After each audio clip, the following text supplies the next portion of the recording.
পানিপথে তো এখন প্রচণ্ড ঠান্ডা, আবার তার সাথে কুয়াশাও। আর এই ঠান্ডাতেও না আমি সকাল সকালই স্নানটা সেরে ফেলি। আর একটা জিনিস দেখেছি, স্নান করার আগে যতটা ঠান্ডা লাগে, স্নান করার পর কিন্তু ঠান্ডাটা অনেকটা কমে যায়। তোমাদের মধ্যে অনেকেই দেখছি আমার এই ড্রেসটা খুব পছন্দ হয়েছে এবং এটার লিঙ্ক চেয়েছো। এই ড্রেসটা আমি এক ফেসবুক পেজ তৈরি থেকে নিয়েছি, আর এই পেজের লিঙ্কটা আমি আমার কমেন্ট সেকশানে শেয়ার করে দেব।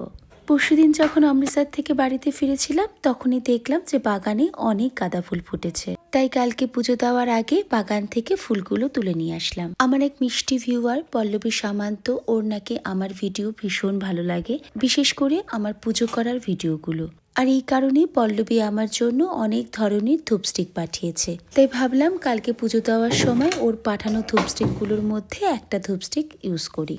আর সত্যি বলছি, ধূপস্টিকের গন্ধটা না ভীষণই সুন্দর। আর এর সাথে পাঠিয়েছে একটা কর্পূর ডিফিউজার, সাথে অরিজিনাল ভীমসানি কর্পূর। আর এই ঠান্ডাতে না প্রত্যেক দিন আমি বাড়িতে দুবার করে কর্পূর ডিফিউজারটা জ্বালাই। এক তো সকালবেলায় পুজো দেওয়ার পর জ্বালাই, আর একটা সন্ধেবেলায় জ্বালাই। এতে তো বাড়িতে একটা পজিটিভ ভাইবস কাজ করে। আর তাছাড়াও না এই ঠান্ডায় সর্দি কাশিটাও অনেক কম লাগে। এখন জানো, সকাল সকাল আর বারান্দায় বসে চা খেতে পারি না। এক তো কুয়াশা, তার উপরে আবার হাওয়া, রোদ তো ওঠেই না। তাই ডাইনিং টেবিলে বসেই সকালের চাটা খাই, আর ওই জায়গাতেই আমি কর্পূর ডিফিউজারটা জ্বালিয়ে দিই। আর সকাল সকালই যখন পুরো ঘরটা কর্পূরের গন্ধে ভরে যায়, খুব ভালো লাগে জানো, একটা পজিটিভ ভাইবস কাজ করে। কালকে তো একাদশী ছিল, তো একাদশী দিনে না আমি কোনো ননভেজ কিছু খাই না।